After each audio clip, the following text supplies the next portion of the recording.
Hey guys, Justin again. So, this is going to continue on with my movie review series. So, today I'm in Rockaway, New Jersey, going to the same AMC. I'm not there right now. But I'm going to see Thor, Love and Thunder. And this movie stars Chris Hemsworth, Natalie Portman, Christian Bale, Tessa Thompson, and Taika Waititi. And he also directs it, so that's pretty interesting. So, this movie follows all the events after Avengers Endgame.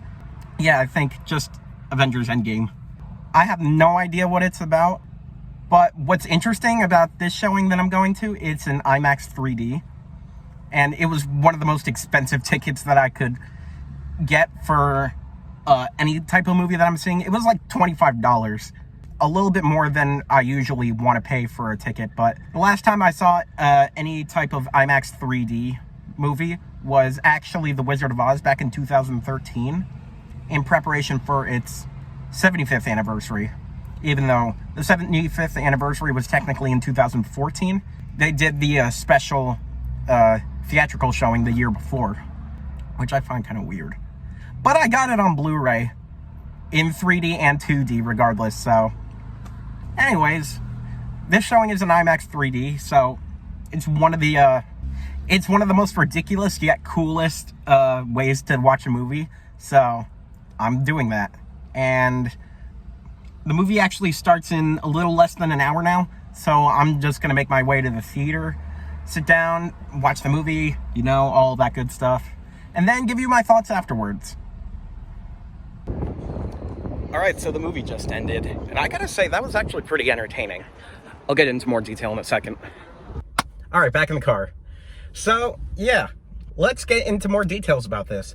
So, Thor, Love and Thunder is the most recent addition to the Marvel Cinematic Universe. Thor, Love and Thunder is following the first Thor in 2011, Thor the Dark World in 2013, Ragnarok in 2017, now this one in 2022. I think this is the longest break in between Thor movies that I've seen so far. Fair warning, there are going to be spoilers beyond this point, so if you don't want to hear any of them, you've been warned.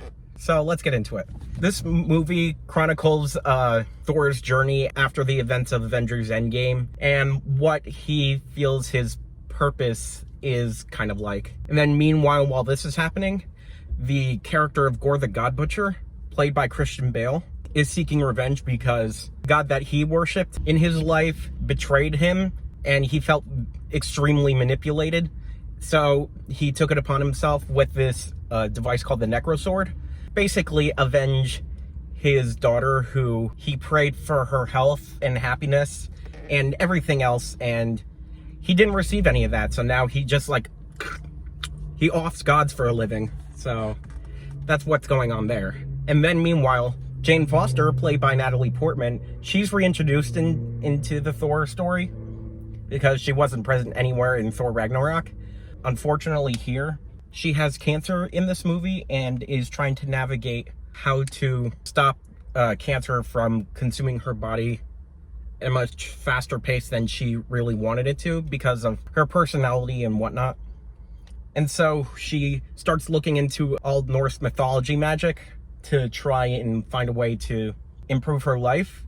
Broken Mjolnir, that was featured in Thor Ragnarok, is reintroduced here as a tourist piece, as New Asgard is sort of a tourist spot, which I find extremely funny. And so the broken Mjolnir that was on display here in New Asgard is now Jane's weapon. Now she has the mantle of the mighty Thor. Gore the God Butcher, he's killed a lot of gods, and Thor is trying to warn more gods about this, but nobody's really taking him seriously. He goes to this place where he meets Zeus, who I believe is played by Russell Crowe, because I saw it in the credits, and nobody wants to believe him. And so then Thor, along with Valkyrie, played by Tessa Thompson, and Jane Foster, the three of them are grouping together. Oh, also Korg, played by Taika Waititi, is part of that gang.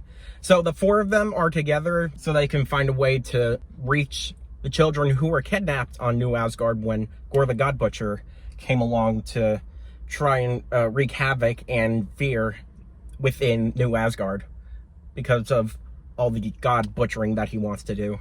Then they finally get to this moon-shaped thing that houses this type of layer for Gorr. Is someone pulling in? I'm so confused. The Tesla's going backwards. Oh, he's pulling in next to me. Jane, Thor, and Valkyrie, they all go to this moon in order to try and see what they could do to stop Gorr from continuing his plan. And Korg isn't really doing much because he was destroyed by Zeus earlier in the movie. he's just like a face, like The Mask with Jim Carrey. That's what it kind of reminded me of. And then eventually Jane finds out that Stormbreaker, Thor's hammer from Avengers Infinity War and Endgame, is kind of used as like a key in order to open this, I believe is referenced as the Eternity, where it's like this realm where you can just say anything that you want to happen in life, and this Eternity being, which is like space magic inside a human form almost, then grants you your wishes. Gorr is trying to get to this Eternity thing in order to wish for all gods to be dead, and that's been his plan in the entire time. Gorr actually gets Stormbreaker at one point, which is kind of sad because now Thor is separated from his most recent weapon, and then Jane is found out to be dying even quicker because while she's handling Mjolnir, it actually drains energy from her body much faster than what is expected. Thor feels comfortable about going this alone, and he just wants to be sure that Jane is safe and won't die any quicker. So then Thor reaches back up to Gorr to try and figure out how to stop him now. And meanwhile, the kids are there too. I forget when they show up. Yeah, they rescue the kids at one point. With the help of the kids, Thor puts his power within the kids, and that allows them to fight off all these like little creature things that come out of Gorr's necro sword that I mentioned earlier. It makes shadows, and then it just makes these little spider creatures and all the other alien things come out. It's pretty wild, honestly.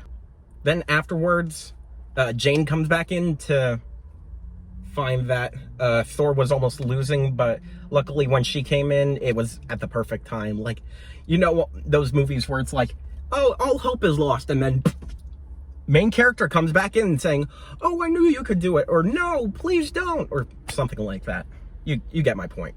So then Jane, she's found out to have, she's like really helped in this situation, but it's at the cost of her own life. And then eventually when Thor, Jane, and Gorr, they make it into the Eternity space that Stormbreaker was trying to open, then Gorr gets so close to wanting to fulfill his plan, but then he sees Thor with Jane, and that really kind of gives him a change of heart. And so all he wants now is for his daughter, who died previously in the movie, to be cared for, even though he won't be alive to care for her anymore.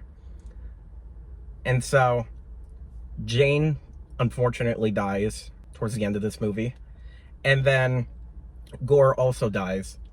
But before Gorr could pass away completely, he tells Thor to care for his daughter now that he won't be around.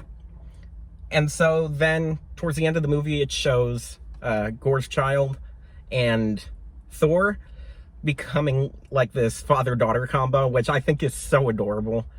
And I think it was really in tune with this movie. And so that's pretty much the end. There were 2 post-credit scenes in this, but I'll just leave that as a surprise. And yeah, that's Thor: Love and Thunder for you. So, all right, visual effects, cinematography, directing, all that other jazz. It's a pretty typical Marvel movie. Like, you've got your action, you got your comedy, you got your tragedy and romance. Everything just it's kind of bare bones there. Yeah, it's all kind of just bare bones Marvel Studios movie. I was expecting the Guardians of the Galaxy to be implemented a lot more often than they actually were in this movie, but they were just kind of there in the beginning, and then it's just like, okay, time to focus on Thor, which was kind of a little disappointing, but you know, it's a Thor movie, so you just kind of have to accept it. The visual effects were actually pretty good, although since I was seeing an IMAX 3D presentation, I really couldn't see all the details as they were intended, because the picture was a little bit fuzzy. I just saw like purple and green lines everywhere. It was a little weird. And the comedy, yeah, it's just kind of going through the motions. But there were some like cool parts that did resonate with me. Like the use of music, which is more like 70s, 80s pop and rock. So they used ABBA at one point, which I thought was extremely funny. I was not expecting it at all. I think I was the only one in the theater to crack up at it. And Guns N' Roses was used pretty often in this. I think it was pretty fitting for this, because Guns N' Roses music already kind of has that grandiose feel to it. Kind of like stadium rock, I'm guessing, is what the subgenre is. So I thought the use of music was pretty cool in this. Everybody's acting too. For a Marvel movie, yeah, pretty much everything is... A lot of the comedy is a little weird at some points. The tragic moments do really hit. And especially Christian Bale. Oh my god, he is on another plane. Because going from like more Oscar-nominated movies to a Marvel Studios movie, it's a bit of a different switch, because he brings so much emotion to it that I usually don't expect from these types of movies. But I thought it was really, really amazing.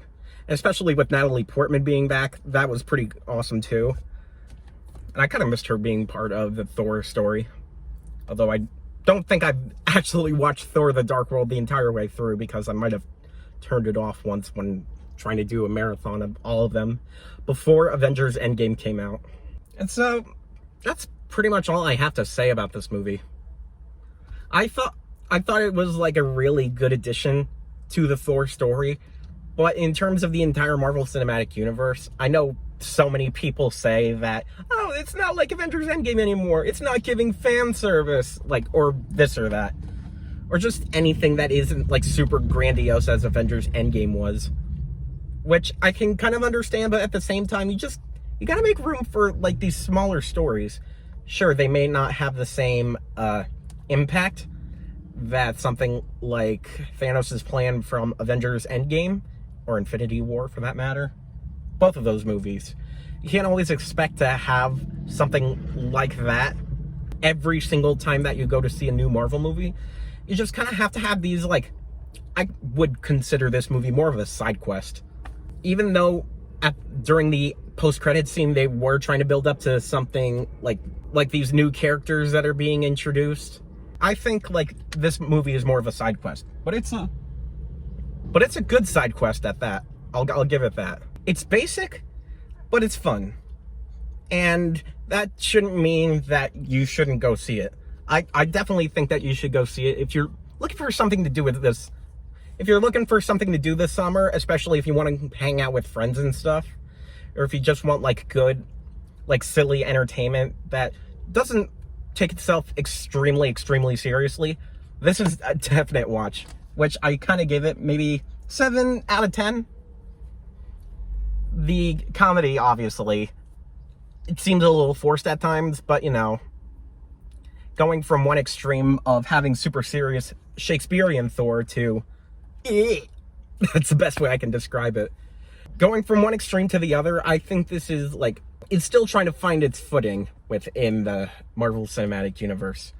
But with new future projects coming up, I definitely think there's still room for improvement in this phase of the Marvel Cinematic Universe. So yeah, that's pretty much all my thoughts on this. So with that being said, thank you for watching this review. And if you want to see more stuff like this, you can subscribe to my channel and follow my social media for more updates on whatever I'm doing.